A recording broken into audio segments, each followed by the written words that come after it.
All right, now without further ado, I'd like to introduce our speaker for tonight. His name is Mohammad Abu Hajar. He is an activist, a musician, and he is a member of an organization called Adopt a Revolution. So I'll let him take it from here. Mohammad. Thank you. I'm really glad to be here with you. First of all, just because I'm glad whenever I can present the cause of people. I'm not gonna use the term my people or your people. I think they are just people in somewhere in the earth, and they started a struggle. They started a fight for freedom and dignity. And we in Adopt Revolution, and me personally as a Syrian activist, I think it was not really covered and couldn't get enough solidarity. I came to Europe 4 years ago, and I was full of all those propaganda about the solidarity movement in Europe back in the 70s and 60s, and I thought I'm gonna hear the same or just maybe get some attention. But I discovered that people are more busy with other things, maybe more busy with welcoming me as a refugee, but not thinking about what pushed me to be a refugee, which is more important for me. My life did not start the moment when I took the boat from Turkey to Greece, that thing that I didn't do. But the life of a refugee did not start there. It started before with something that happened and was not really getting enough attention. And then the same people who forgot about us in the Middle East or in other places in the world, they started complaining about refugees crisis. I'm gonna talk about Syria, but not exactly in the same way how media speaks about it usually. They like talking about battles, they like talking about ISIS fighting Assad, or Assad now recently as a good guy trying to defeat ISIS.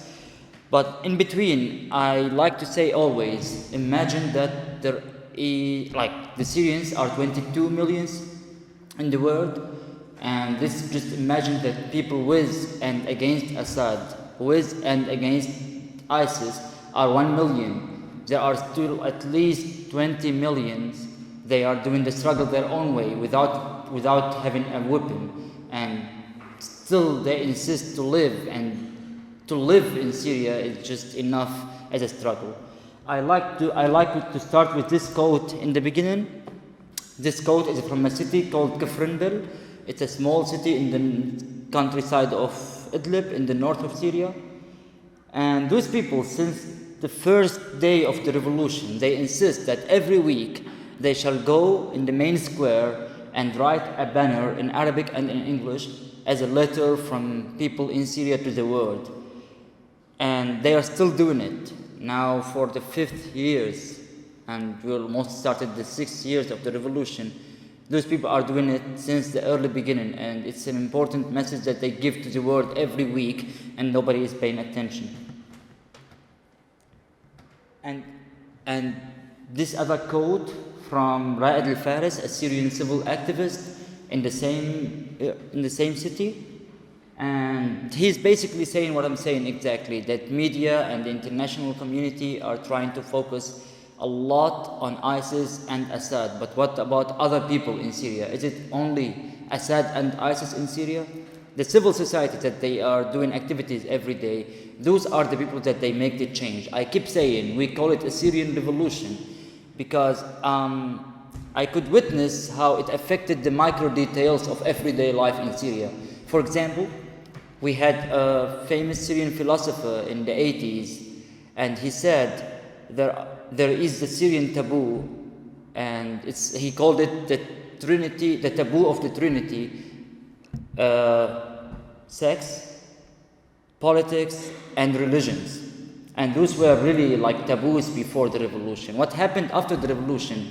I'm atheist before the revolution, and I'm a political activist before, and somehow I'm connected to many queer movements in Syria before, but I never saw that the discourse of atheism, homosexuality or sexual liberties and politics, I never saw it as mainstream discussion as now. So the Syrian Revolution could actually change the perception of people of those three things, the taboos of the Syrian society, and that is a revolution. And that is being done by the civil society that nobody is paying attention to, and they just promote what's happening in Syria as a crisis and as a battle between two factions. So I would like first to start with Syria in the Western approach. Here is Syria on the map. It's not that far away from Europe, and historically it was so connected.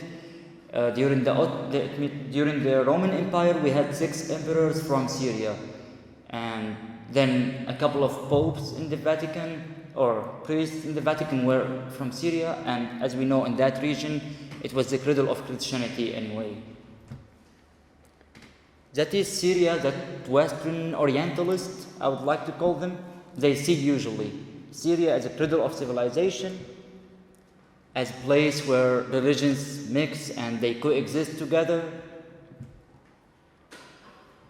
And for some factions, some small portion of the Western left wing, they always see Syria as a place for anti-imperialism, where imperialism is going to be smashed there, and they really see Syria. So this thing there with the Syrian regime flag, I took it from a banner of a European leftist movement, and they really believe that Assad is a victory against imperialism.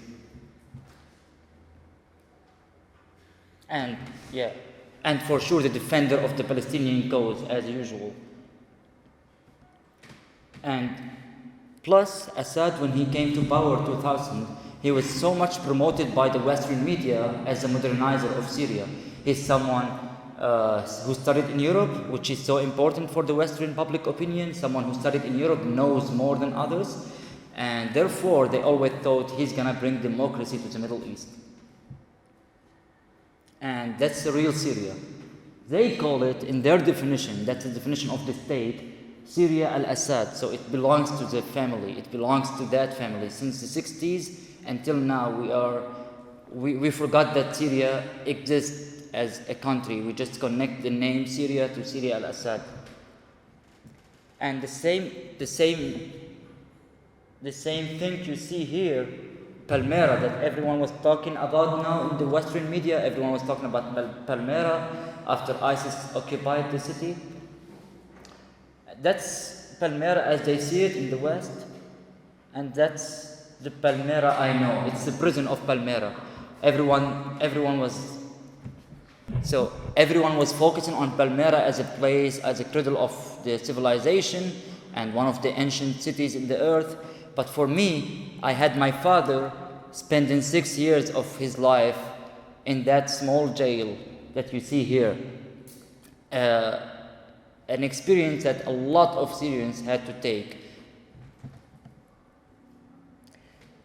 So I was just doing this kind of introduction to say that what is perceived in the Western media and in the Western, even among the left-wing movements and among people who believe they are educated, is not exactly the Syria that we see and we live every day, or we lived even before the revolution. First, when I moved to Europe, an Italian activist told me Syria was a beautiful country, and what you did to that country, why you destroyed it. And I thought how she could see it as a beautiful country. I never felt so. And then I discovered that it's just a point of view, it's just total different approaches of how you see Syria. If you are a tourist and you go to Syria for 12 days or 15 days, for sure you would say it's a beautiful country, but it's not the suffering that people had to take. So, brief summary about the history of Syria. And we were a part of the Ottoman Empire, and then with the Arab Revolution, 1970, we joined and we got independence from the Turks, from the Ottoman Empire. But 1 year directly after, the French colonization arrived, and they really promoted themselves as people who want to modernize the country, and instead, actually, they made everything worse, and they imposed this French civil laws in Syria, and they were really backwarded compared to what we had back then. So from 46 we had the independence from the French colonization, and we had a period of instability. So we had mainly, we can say, two streams in Syria. One stream saying we got to go liberal and follow the West. The others were trying to push toward following the Soviet Union. And between that and 63, we were having a bit of democracy and freedom so people could express their ideas. And it was the Western concept of freedom and liberty. But that couldn't last so long, because after that we had the Pan-Arabist project started in Egypt with Jamal Abdul Nasser, and they wanted to promote that idea that we are one nation as Arabs, and directly Syrians were really into that project. So they voted that we shall join Egypt in a unification.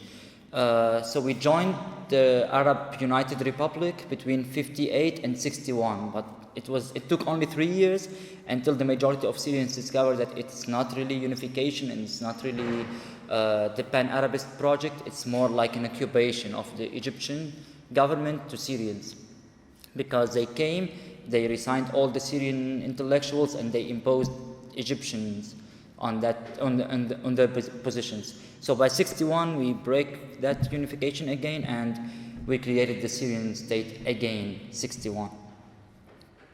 63, it was the first scope of state in Syria, led by the Ba'ath Party. It was socialist nationalist party, and they are controlling the state until now. But between 63 and 66, we had that right-wing stream of the party, and they were really trying to push toward changing everything to Arabic.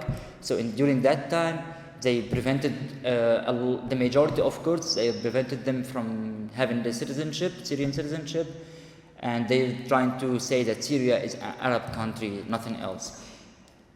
Another cup of state came by 66, and was from the same party, so from the left-wing movements inside Ba'ath Party, and they were pushing towards socializing everything. So they started having more economic reformations towards socialism.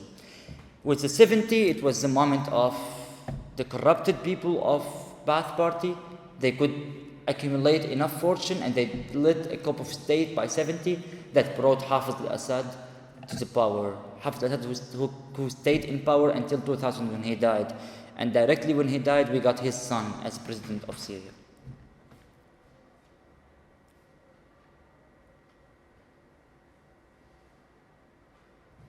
So during that period of Hafiz al-Assad regime, I was a kid. When he died, I was 14 years old, 2000. And as I said, I grew up a son of a political activist who got incarcerated. He was incarcerated for 6 years for joining the Syrian Communist Party.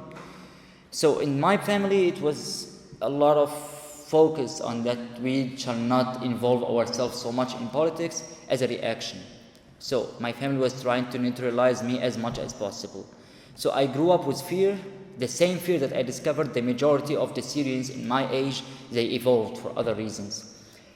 That fear that pushed us once, me and a friend of mine, that we were walking near the palace of the local governor of our city. And I asked him, shall we take a look what they have inside? So we just wanted to see from the fence what they have inside, because I thought they have missiles or tanks or a military faction inside. And that fear pushed him to say, if we dare to do that, they would shoot us. And that's exactly what every Syrian kid believed. If you would just dare to look at the government offices from inside, they would shoot you dead for that. So that kind of fear that all the generation of the revolution grew up with, because we are the generation that started the revolution in Syria. With 2000, as I said, Bashar al-Assad came back from the UK where he was studying, and directly, like Hafiz al-Assad died, so directly they changed the constitution. In 4 hours they changed the Syrian constitution, which is totally abnormal. So instead of because in the Syrian constitution they said the age of the president shall be 40 or more, and he was only 34 years old, and they changed the constitution so he became the president. But still, a lot of the political activists back then, they thought it's gonna, because he studied in the West, and he promised that he will lead the spring of Damascus. And that word that controlled Syria until 2004, because he promised that there will be a lot of reformations on the economic level and the political level of Syria. So he started dialogue with political activists, and he really pushed toward having forums where people discuss politics publicly. But it was only a trick, because 3 years after that, and with the occupation, with the American invasion to Iraq, he took that as an excuse to terminate all this political movement that grew up between 2000 and 2003. All those activists who showed up and started doing politics publicly, they were incarcerated, and my father was one of them. He left the jail he left the jail 2000 after that. After the new reformation, so he left the jail, and 2003 they came to arrest him again. So he left the country and never came back after.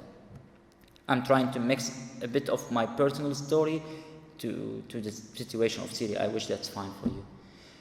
So with 2003, they started arresting a lot of Syrians, a lot of the political activists, and with 2004, the same reasons pushed the Kurds in the north to do the first uprising against Assad regime, was 2004. And he took that as another excuse to murder a lot of the people who went to streets in the Kurdish territories back then, and to get back the same tools of dictatorship that the father used. And he said, publicly he said on the television that the Syrians are not ready for freedom and not ready for democracy, which is exactly the Western approach, that people in the Middle East are not prepared and not ready for democracy yet. With 2003, I said the evolution of the situation in Iraq pushed a lot of, the Syrian regime was really facilitating, pushing many jihadis toward Iraq to fight against the American invasion, because the Syrian regime thought they would be the next after Iraq. So he was trying to put the Americans in the trap of staying in Iraq, something that they succeed doing it.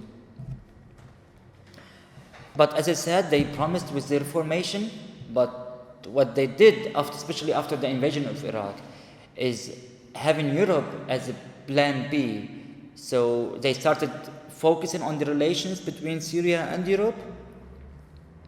That led to the Syrian-European Partnership Agreement, especially on the economic level, that they signed 2005, and therefore they publicly, in less than 2 weeks, they changed the constitution again, because the Syrian constitution always said the Syrian economy is a socialist economy, and 2005 they declared that it's a social market economy. So they started having all those investment laws. It's a process that started in the 90s, but it was really slow. Until 2005, they wanted really to build connections to Europe. So they signed the agreement, and we were part of the social market economy, which is social markets theoretically, but what they applied was the brutal capitalism as we see here. So privatization of everything, and we lost the public educational sector. And for example, the universities, they were all owned by the states and all for free, and we started seeing private universities, private schools.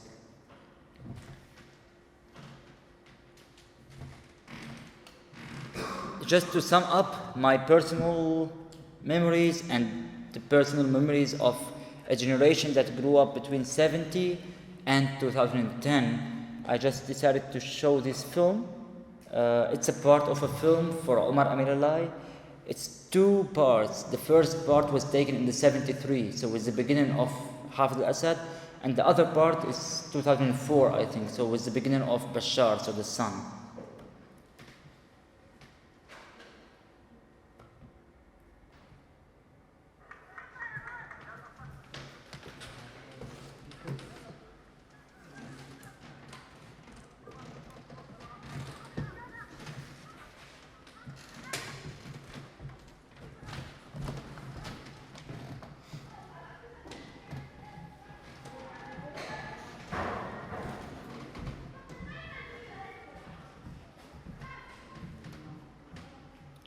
That's a Syrian school in the 73.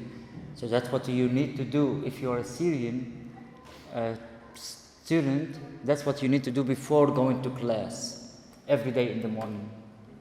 We call it the flag salutation.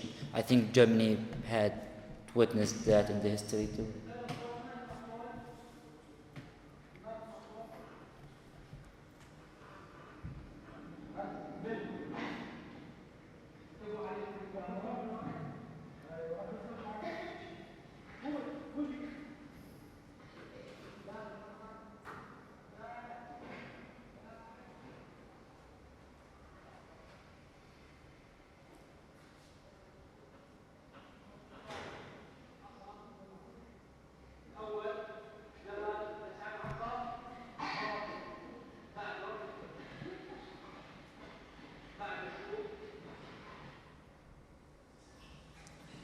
And that's 2004.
That was obviously not going to last forever, as any other dictatorship in the world.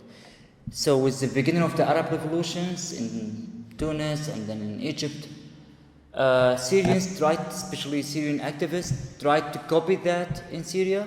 I was one of the people who called for the first day of rage in Syria, 2011, by 6th of February 2011. I forgot to mention something. Before the revolution, I was doing rap music. So I did a song about, I was in the third year of university. I did a rap song about the economic reformation, and therefore I was arrested for 2 weeks, tortured, and then they banned me from all the Syrian universities. So I was not allowed to study in any Syrian university. I left Syria to Jordan, and I stayed there until the beginning of the revolution. But I was visiting Syria a lot back then, especially for that day, the day of rage, 6th of February 2011. We were preparing a lot for it on small circles of activists. We called ourselves committees back then.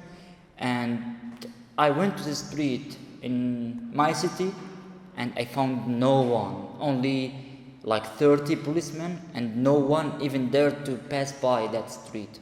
I thought it's only in my city, so I went to other cities in the north, and it was the same. And I called others, and they said it's always the same in all the cities. So nobody dared to actually copy what happened in Egypt as something organized and as a call of activists to protest. But back then, the regime decided to give us a very big favor. By the beginning of March, some school students in a city called Dar'a in the south, which is the cradle of the revolution. Some students wrote on the wall of their school, "People want to overthrow the regime," and they are kids, so 10 to 13 years old. They didn't have any political awareness of what they are writing, but they just decided to copy what they were hearing on the televisions daily from Egypt, Tunis, and Bahrain and other countries. They did that, therefore they were arrested for 2 weeks and tortured. And Dar'a is a bit of a conservative city, with a lot of tribes, so the tribal communities are still active there. So they decided to solve it through connections. So they decided to go to the secret services and ask them for the kids. They went, the leaders of the tribes, they went to the secret services, they asked for the children, and the officer, who is the cousin of the president, he said, forget about your children, go home, produce other children. If you cannot do that, bring me your women, I can do it for you. And that's totally dishonor, and totally disrespect for those societies. So they have a tradition, they wear the kufiya, which is like a headscarf. They took it off and they put it on the office. And it means we have got our honor here and we will come back to get it. So first they decided to protest, and they organized the first protest of the tribes of the kids. So it was just something demanding immediate release of the kids. And instead of listening to them, they actually started shooting people, and they killed a lot of people from the same tribe. So the situation actually escalated more after that. They decided later to send a committee, like a delegate from them, to visit the president. And he accepted them, and he was really nice to them, Bashar al-Assad, and he said, I know, and that's supposed not to happen in Syria now. We are a democratic country, but he's still my cousin, so I cannot do anything. If he wants the kids, so he wants them. Then it was a moment of escalation. All the other cities started to organize protest in solidarity with Dar'a. So the aim was not political, it was only some kind of solidarity between cities. So it moved to Homs, it moved then later to Tartus, my city, and other cities started to organize small protests just in solidarity. What they did, instead of listening to people, they started killing people. So people of Homs, for example, by the beginning of April, they organized a protest in the main square, and by 12 o'clock, exactly by 12 o'clock at night time, they attacked them with more than 19 Secret Service branch, and they murdered more than 100 of the people in the square. It was the moment when the escalation increased more. But during that period of civil protest and demonstrations all over the country, which lasted for at least 1 year, and at least 7 months only peacefully. So people were not reacting to the violence of the state with any means of violence, only with peaceful protest. I'm gonna show here some examples. So those are the first protests, how it started. Here they decided on the left, they decided that here is the first protest in Dar'a that I was talking about, and the other one on the left, it was in Damascus, in the countryside of Damascus. And they said, if the police are attacking us with bullets, with fire, we shall respond with roses. So they collected the roses because that city was so much famous for agriculture and gardening. So they collected the roses and they went to give it to the army and the soldiers, just as a mean of respect, and that we are one, we are not enemies. Still, they murdered the guy, especially that guy who died in jail. They tortured the guy who started this idea, the idea of the rose, the red rose for the soldiers. They arrested him and they tortured him until he died in jail. That led to more escalation and more mobilization, so we could actually, with the violence of the state, we could actually mobilize more people to join, until we reached, by the beginning of July, that was the 3rd of July, the biggest protest all over Syria, with more than 700,000 people in the streets, in a city called Hama. And Hama, by the way, and Hama, the same city, they had a small uprising in the 82, and for 2 days they massacred 40,000 people inside that city. And they said it was during August or July, and they said in the national television, they said it's not accessible. All the roads to Hama are not accessible because of the accumulation of snows. And it doesn't snow in Syria, and it was summer, so they just fooled people and they massacred 40,000 in 2 days.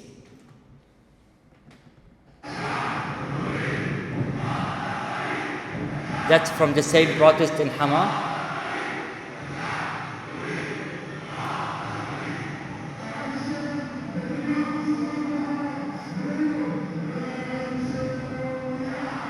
And that's how exactly the Syrian Revolution started.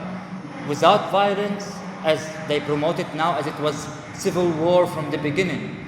But actually it started like this, with people protesting peacefully and in a very civil way. With the escalation of violence, the idea of having demonstrations became dangerous, and if you go to a protest, then the possibility of dying is so high. So people started evolving another terms, and another means of demonstrating and expressing their ideas. One of them was praying and doing, how they call them, I don't know, like small graffitis on the wall, and that's something that we started in our movement in 2011. Another mean of protesting was to color all the public squares or the lakes or like fountains of the public square, to color them with red, as you see on the left, just to say that we are aware of the bloodshed that is happening and we are against it. So people started being so creative, even with the music.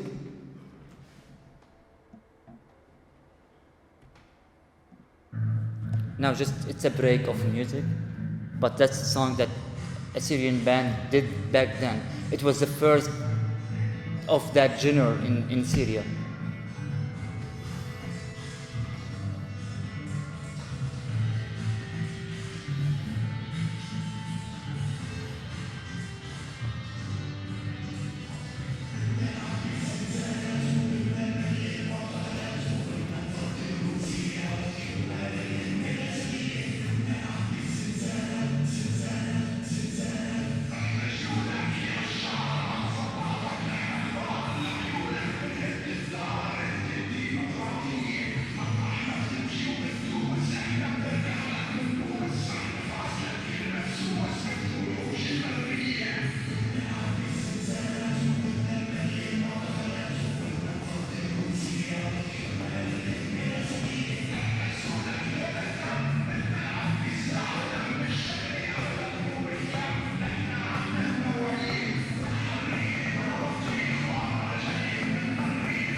In that time, between July 2011 until, let's say, September 2011, the main focus of the activists that we were not really organized.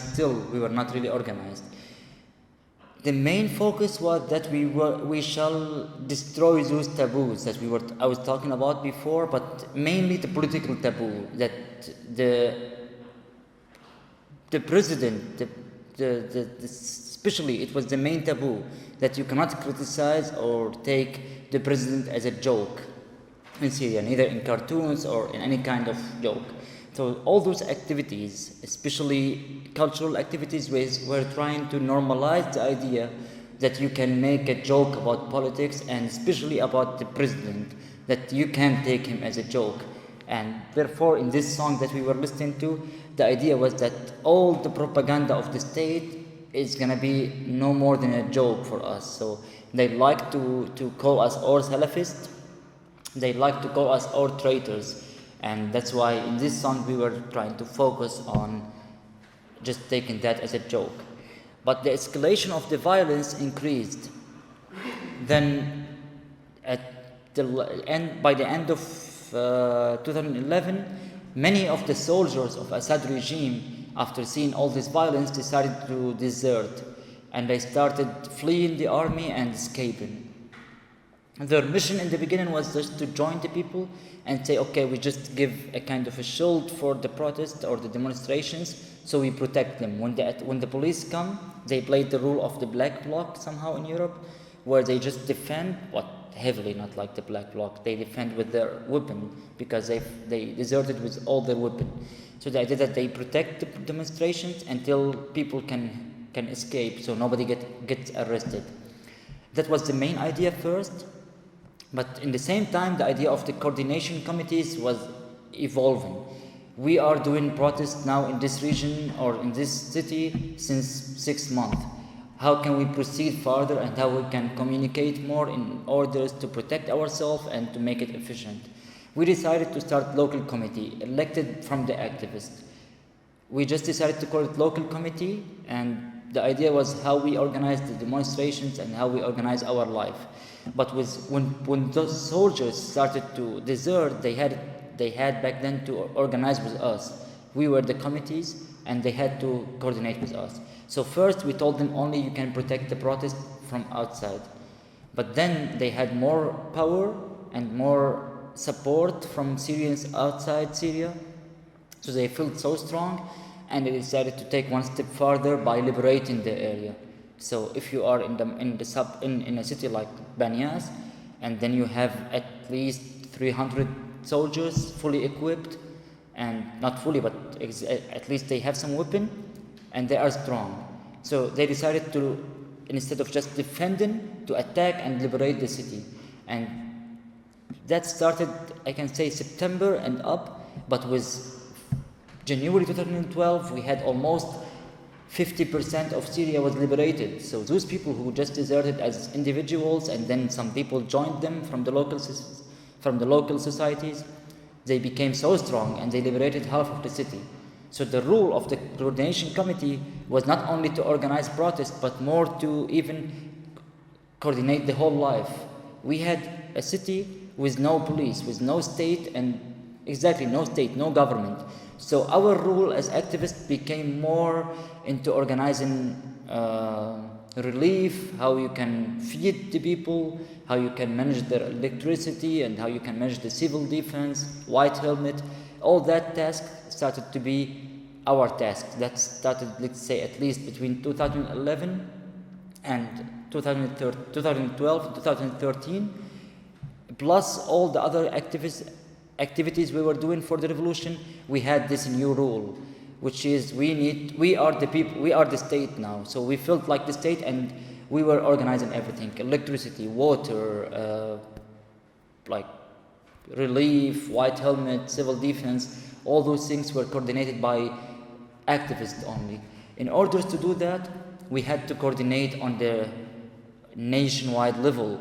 So the idea of having something like local coordination committees, which asked in the beginning to have one representative from each committee. So from each city, a couple of activists, they need to represent the whole city in a higher committee, in a higher council of only activists, no politicians. So we were so strict that we don't need any of the politicians who are already in the opposition parties. So we were taking a step from, or a space, a distance from all those politicians. So only activists were allowed to join this council, and that formed the local coordination committees that, as I said, took over the lives and all the means of life for between 2011 and 2013, even a bit more. But with the liberation of the cities, the regime went more aggressive, and they started using the airstrikes. So if you liberate your area, the regime would come and destroy it with airstrikes, and that pushed people somehow. So it was intensive, especially in the second half of 2013. It was really intensive, aiming and attacking people and causing a lot of casualties and death. So people, and I call that the radicalization of the situation of Syria, because all those small groups of soldiers who deserted and some people joined them, they started becoming more radical because the violence itself, the state violence, was so radical. So it is the period, the second half of 2013, it was the period of radicalizing the Syrian opposition movements and the Syrian Free Army, because they joined something, they formed their own formation called Syrian Free Army. And with the second half of 2013, all those small factions that they operate on the local level, they started adding the name of Islamists. So if you see Free People of Damascus, then it's gonna be the Brigade of the Free Islamic People of Damascus. So everything was going radical. In that time, we as activists, especially secular activists, we were going radical too, but many of us decided, not decided, but just felt more assimilating to the radical left ideas.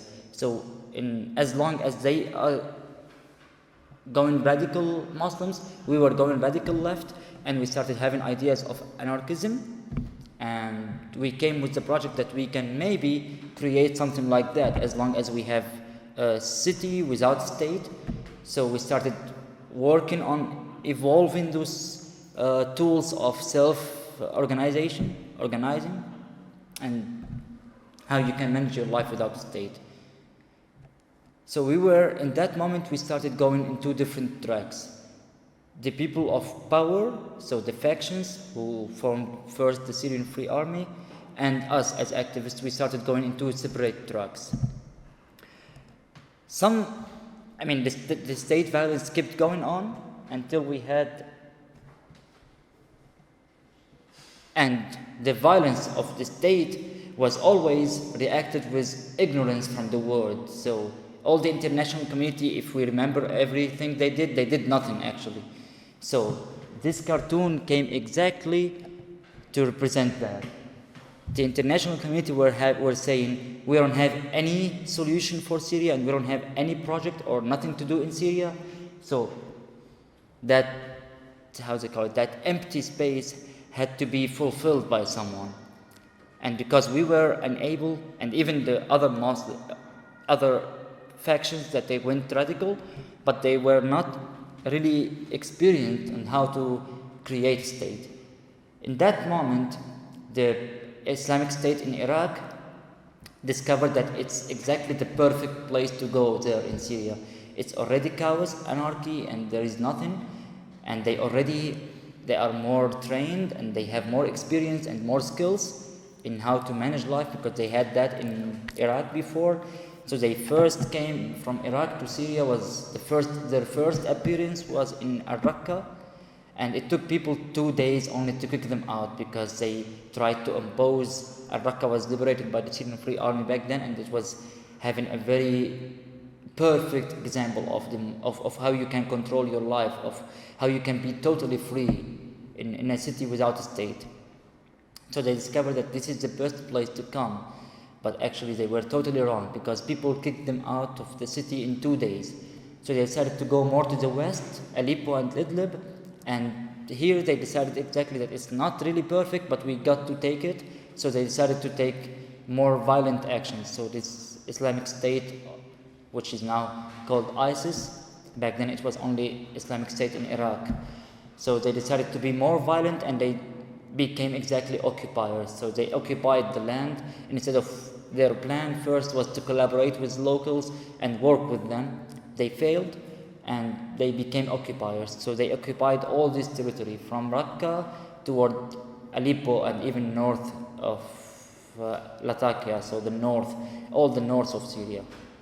Later people could actually throw them back, so they kicked them out of Aleppo and Latakia, and Hamas, so all the western part of Syria, they were kicked out of it, and they centralized in that eastern part of Syria. And now they are controlling almost like 40% of the Syrian territory. But as if all the media, and we were discussing, me and Benjamin just now, that all the media is now focusing on ISIS as the example of the radical Islam in the Middle East. And they trying to promote Bashar al-Assad, the president, or the Syrian regime, as the best option to defeat ISIS. So I'm from a city with Alawi background, so the same sect of the Assad. And I witnessed how my local societies too in Syria, so the Alawis, who are supposed to be the sect of Assad, which I don't agree, but I witnessed that the same radicalization was happening in the same community. So it was not only the opposition or the people who are against or anti the state who are going radical, but even the people who are pro-Assad. And this is, we know them, the militias of Hezbollah, because they decided from the early beginning that they are standing with Assad, and they are radical Muslims too, in a different way, but they are radical Muslims. And they joined, and they are now, they are the people who are doing the job for Assad on the field, because Assad lost a lot of soldiers and they cannot afford any more battles. So Hezbollah and other Shia militias from Iraq and Iran, driven by the same fanatic ideas of Islam, and they are doing the job for Assad. So actually Assad militias are not less radical and not less fanatic than the ISIS or the Islamic factions of the Syrian Free Army. So again, after all this mess, and after even a lot of countries internationally changed their opinion about the Syrian civil society and about the Syrian situation, what is being done by the same activists that I mentioned before, who first organized the protests and demonstrations, and then later they managed the life of people somehow, what they are doing now, why they are not mentioned by the media? That's something we need to answer. Each one individually has to answer why they are not mentioned by the media, but at least I'm going to try to tell about what we are doing as civil society in Syria. Now, as I said, after the liberation, the Syrian regime decided directly to impose sieges on all those cities that went out of control. So people had to start initiatives to take over. One of the initiatives is actually to break the Syria from the inside, and created an agriculture urban gardening project, something called 15th Garden now. It's a network all over Syria that is mainly focusing on the idea of food sovereignty and sustainable agriculture. What was the idea? How the idea started? It started in the Yarmouk camp in Damascus. It's a camp for Palestinian refugees, and it was under siege for almost 170 days before the international community decided to go and see how it is, after more than 83 people died out of hunger.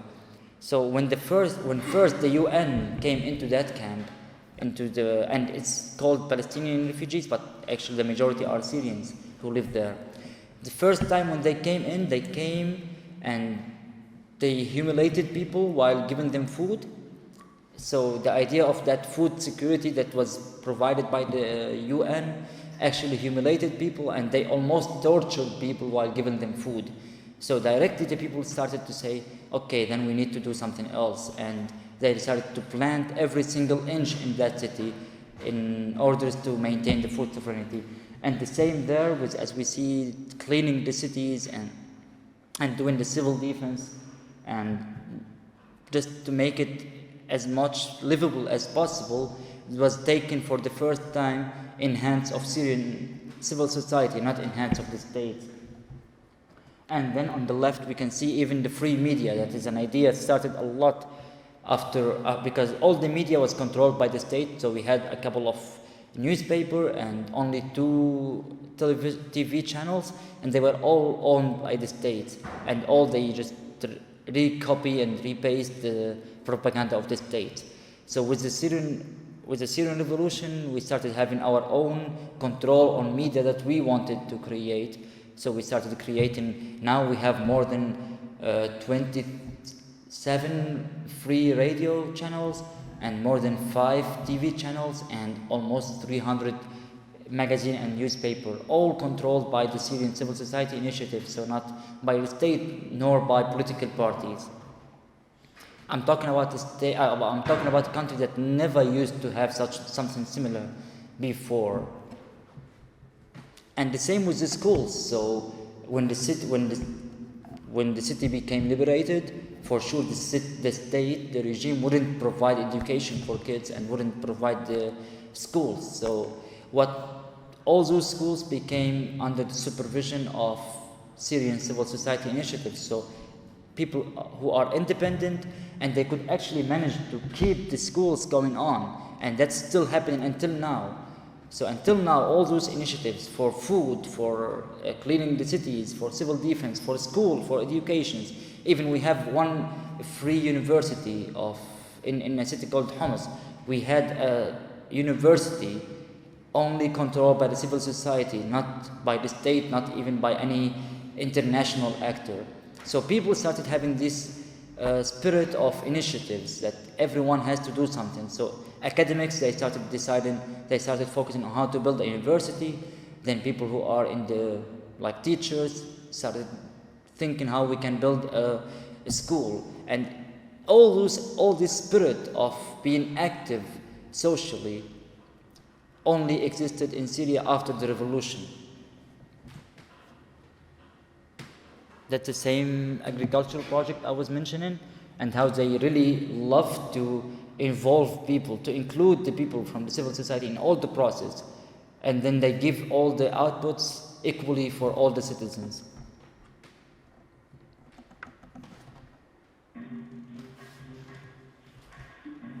That's a video to summarize all what we were talking about. So that's in the Yarmouk refugees camp. They do workshop with kids in that area. And the same in Raqqa, before the occupation of ISIS, they were doing an initiative with kids about how to provide psychosocial support. And then the same activity was attacked by the Assad regime with a barrel bomb. And that's the same project in Yarmouk camp, the agricultural project, how they really clean the wreckage and the ruins of the destroyed buildings, and then they create what they call heaven, their place where people can share food. And that is the situation in Syria. You can see with the yellow is actually the YPG forces, so the Kurdish fighters, the areas controlled by the Kurdish fighters. The black is the ISIS. The green is the Syrian opposition, so moderate rebels. And the red is the Assad regime. So this picture, this map, control map, was taken before the American and the Russian intervention. So before the coalitions, the international coalition decided to take actions. And after 2 years of the same intervention, of the coalition intervention, we can see that the control map did not change. And that's another question that I would love if you can think about it. Why it's not active? Why it's not really effectively changing the situation? I mean, cities has been totally destroyed, like Raqqa, for example, after the coalition attack, and still it did not change anything. If you compare them both together, like here, you can see like only tiny changes happened after 2 years of daily attacks and airstrikes from the coalitions, both the international coalition led by the United States and of the intervention of the Russians. Did not change anything. Anyway, even that control map became like a joke for us. So some activists decided to see that as a situation in Syria, which is something totally complicated and you wouldn't understand. They took it as a joke. What can be done from here, from Germany or from the West? I think it's so important for me. Since I moved to Europe, I first lived in Italy for 2 years. I did my master's there, and then I moved to Germany. And in all the places, I was so desperate that the solidarity with us as activists, it does not exist. Only the solidarity with us as refugees, which is something I really hate, because I refused to be categorized as a refugee when I did the revolution, and I really want every day to go back to Syria. And in order to go back to Syria, I need more solidarity with my cause back there in Syria, not here, because I'm not going to live here. I don't want to live here forever. So it's good that a lot of initiatives in the German civil societies are trying to make it easier for refugees to live here, and it's so important. But in the same time, I think it's so necessary to focus on what we had, the experiences we had in our countries, and how much you can change it. So the solidarity, this two-channel solidarity is so important. So that's something that can be done from here. I'm going to talk in practical about Adapt Revolution later. But every one of you can actually communicate with people in Syria, and a lot of them, they speak already English. So you can communicate and you can connect your project. So with the 15th Garden, the project that started in Yarmouk, the project of agriculture, first when I moved here, I started contacting German farmers about it. And now they actually decided that all what they can do is just send in seeds to Syria. So they basically, weekly, they go around and they collect seeds and they send it to Syria, only seeds. And then people in Syria plant it and they can survive out of that seed. And the same with musicians. I tried to connect them, musicians from Germany to musicians in Syria, in order to work on how you can record in a low budget, how you can record music. So I'm sure if any of you has any kind of initiatives, you can see someone in Syria working on the same thing. So try to get contact through refugees. So we are here, a lot of Syrians, and that can be used, and you can invest a lot in that to understand the situation in Syria. And maybe if you participate, not only in Berlin, here it's in Berlin, but the Syrian community in Germany, they are trying to do a lot of solidarity parties and a lot of events to inform people about the Syrian Revolution, or just to tell what they have as experience or as skills even. So maybe if you try to involve yourself more in the Syrian initiatives in Germany, that can be a very good help that you can give to the movement, or solidarity. In the same time, you can put pressure on governments, which I discovered it's actually not valid, because it's not more democratic than in Syria. And yeah, you can spread the word. Maybe you can just keep reminding the people that in Syria there is still Syrian civil society. They are still active. They are still planting a tree, and they are still teaching children in school. So that can be so important. I'm going to talk so quickly about Adapt Revolution. It's exactly what I'm saying now, a network of solidarity from German people to Syrians. It started by autumn 2011, so directly after the revolution, and the idea is just give support to Syrians exactly what they need. So if people inside Syria, they ask for a camera, the task of the people who started the network in Germany was to collect money, afford the price of the camera, afford the money for a camera, and send it to Syria so people can buy a camera and they can film what they want.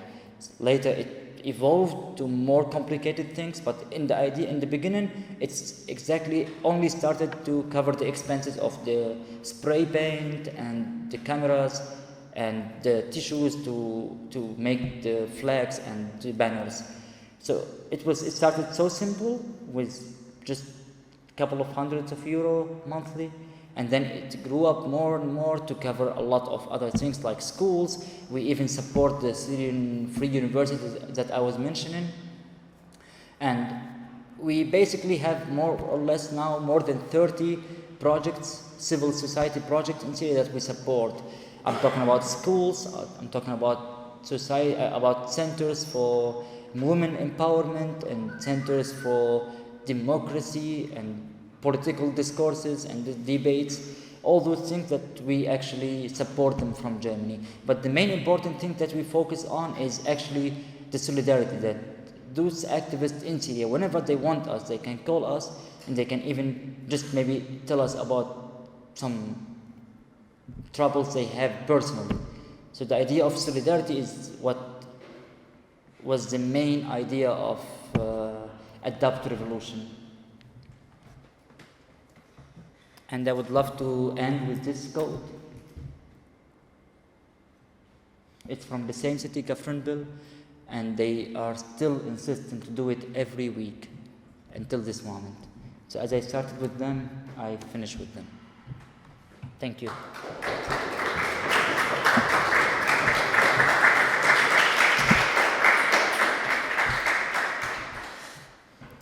I wanted really to make it short because I know there is a match, Germany against like versus France or something here. So if there is some questions, if there are some questions, I would love to maybe try to answer.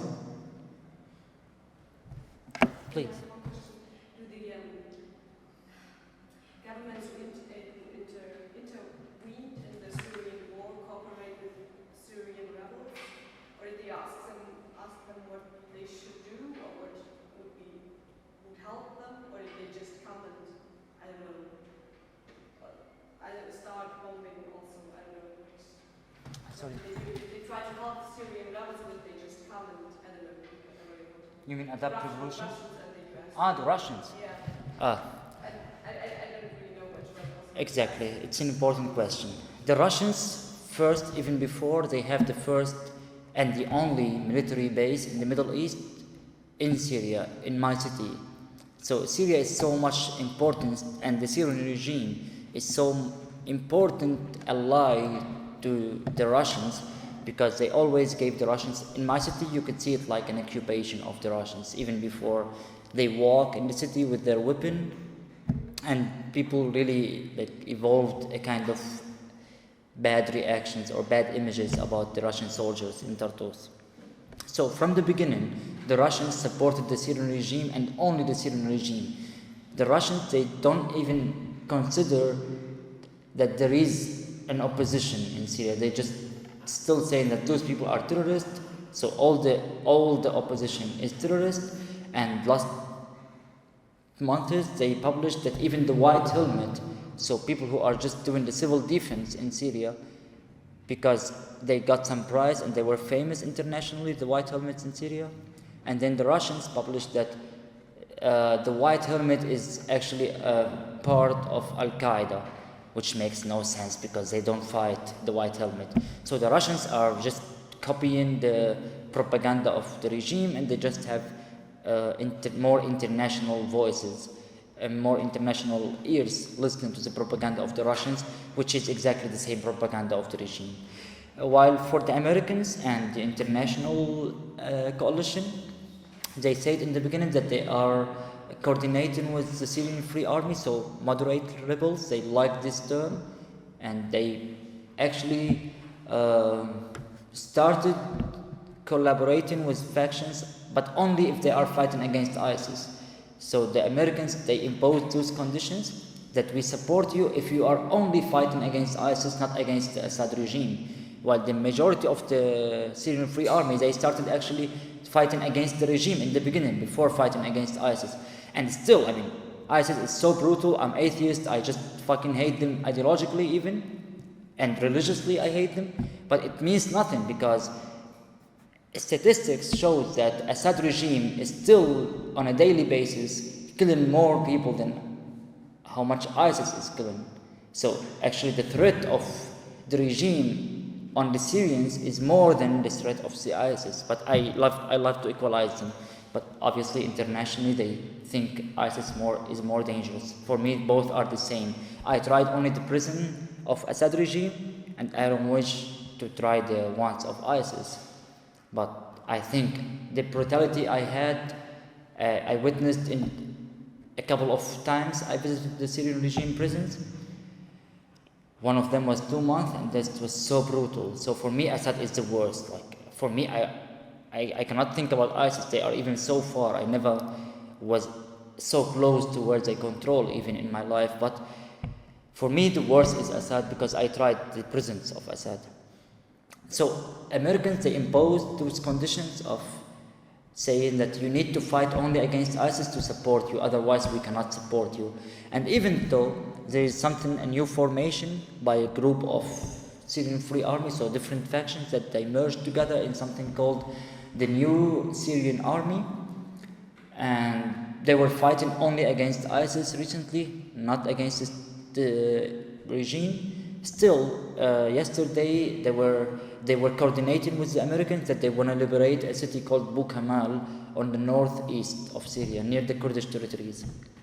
And so they prepared themselves, all the factions of the new Syrian army, and they went to liberate the city, and suddenly the American airplanes disappeared, and they left them alone, and ISIS massacred a lot of people from that army. So actually the rule of the Americans is not really clear. Sometimes they say they support the YPG, for example, the Kurdish factions, and then they leave them and they give, by mistake, they give more ammo to ISIS. And they say, oh, that was a mistake, but I don't know how much they can make such mistakes without really thinking about it. I think the aim of the US is just to prolong the war as much as possible, because they don't, sorry? So they don't want to have, especially Obama management, they feel so weak and they don't want to take any actions, so they're just trying to prolong it as much as possible until they give it to the next one, and then the next president will deal with Syria in a different way. So the aim of I think, and even strategically, I would say they would just like to prolong the war because they have a plan, but I don't know what is it. Maybe the plan is just not to do anything, just to keep them fighting, or I don't know. But obviously I cannot understand exactly what they are doing, because they really sometimes they support ISIS in a way that, for example, what they did yesterday in Bukamal, it was a clear help, like it was just a very good help for ISIS, because ISIS cannot lose without having airstrikes on them, because on the field they are so trained, they are best, and they are better than anyone else. They are trained, they have good experience in Iraq and Afghanistan, so you cannot defeat ISIS on the field. You need the airstrikes to defeat them. And when you just leave, it means you're giving them a place to advance, and they actually advanced yesterday, the ISIS fighters. Please. I'd like to respond to what you said and maybe get your reaction to my response. I think, so you mentioned that you believe that the American plan is to prolong the fighting as much as possible so that they can so that President Obama essentially can defer responsibility to the next administration in the United States. But I think, based on what I understand, I don't know if the word plan is necessarily a good description for it, because I think that what you're seeing is really not the result of any kind of active coordination, but rather a lack of coordination. What you're seeing is incoherence, rather than a specific objective trying to be executed by the U.S. military. So, based on the past experiences that I've seen from the U.S. supporting rebels, they support a faction. Next thing they know, those weapons end up in the hands of ISIS because they picked the wrong side, because they didn't have the right kind of intelligence. So, for all I know, I think it's entirely likely that they must have, that town can describe, perhaps they got intelligence that the town was liberated, and then the job was over, and then they left.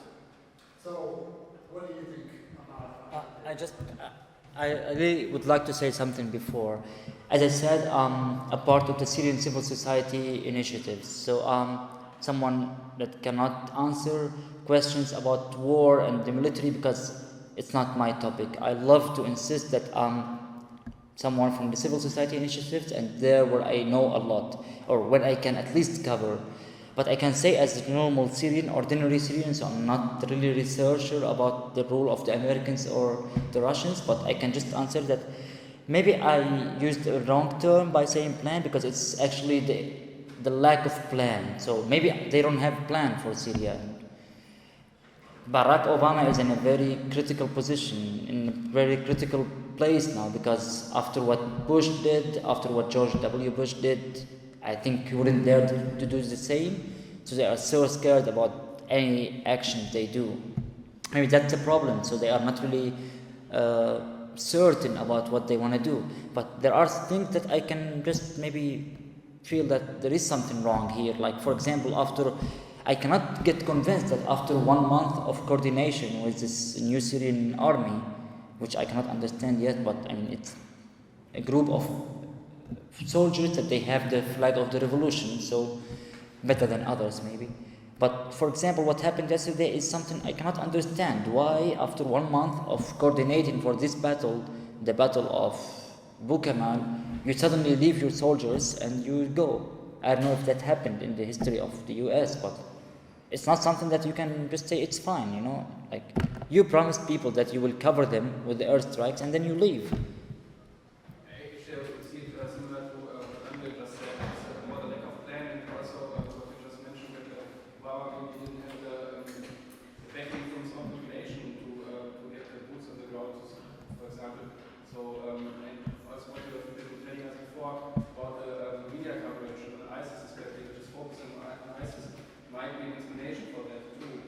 Because unless the American population for that matter to be informed about what is going on with Assad all the time, how many people he's actually killing, it's very hard for the Obama administration, for example, to impose a real strategy with a lot of money and weapons and means to really do something about it. That's one question. What would you think? What would have happened if, for example, the international community or the US would have been involved in, say, 2011, 2012, before the Islamization and the radicalization of the... Then I would say it was going to be easier because back then we had only two factions, two mainstreams, and the opposition against the regime. So the intervention was going to be easier. Anyway, it was not possible. I think it was not possible, and still it's not possible. Any interventions by troops on the ground, it's impossible in Syria. But for me, I would love to say that if they want to support us, then for me it means support the civil society initiatives, support people to do more schools, support people to do more projects that can get this permanent revolution, that can get actually the why we stood up against Assad, because we wanted freedom. So we are trying to establish now somehow of a social freedom in Syria, and that's the kind of support I'm looking for. I'm not looking for troops on the floor, and I'm not the one to talk about that. Please. Yeah, sorry.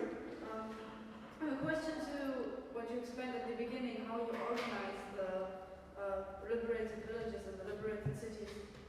Was there like a plan? How did you do that? How did you provide all the electricity or food for all the people in the cities?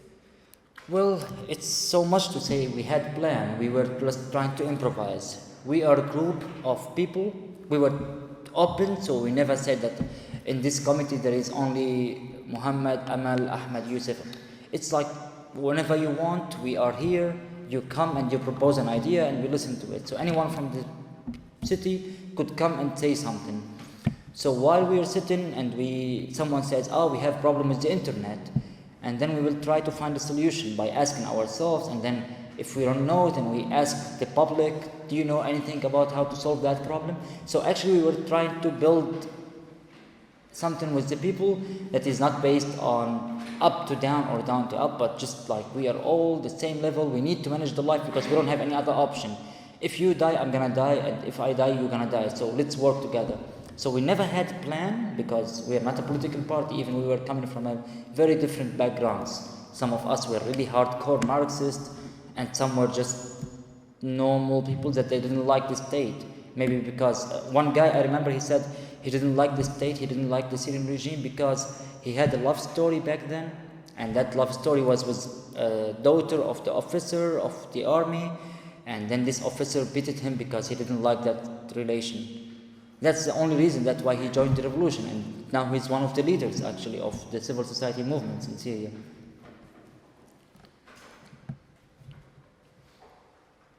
Maybe we have to cut it short because soon the agenda will come. Yeah. So I thought maybe one or two more questions, and then I'm supposed that we maybe gather outside and We will go somewhere anyway to we can take it somewhere else, but we go to the restaurant anyway, so here maybe. yeah, maybe take one question. I'd like to know, are there any ties with the YPG or the Syrian Democratic Forces in the north? Because here in Germany we mostly get information about the Kurds, but nothing about the committees, but I hear there are also some sentiments. Well, the Kurdish movements in general, they joined the revolution early in the beginning, and they started organizing protests earlier than a lot of other cities in Syria. But the YPG, let's say the PYD, the moment when they came to Syria, their project was so clear. They don't have any intentions to do anything outside of their borders. So they designed this Rojava, the area of Rojava, and they said that's our place where we can move. So they are not interacting with others outside that region. And we have already existing partners, even with Adaptive Revolution. We have some projects inside Rojava. And now it's going awkward a bit because there is the PYD, which is a political movement, and they actually you can a bit like negotiate with them. But the YPG are so Stalinist, and they are trying, especially Aldar Khalil, the guy who is the head of the YPG, actually the militias, and they are trying to impose a kind of one state opinion. So with the YPG it's a bit difficult to coordinate because they are really ideological, so they have everything driven by ideology. But with the PYD, as activist, I worked with the PYD in 2004 in that uprising, the Kurds uprising, and you can still negotiate. But with the YPG, you cannot actually talk. Like, they don't listen. They have their plan in the mind and they just do it. Thank you very much. So, thank you.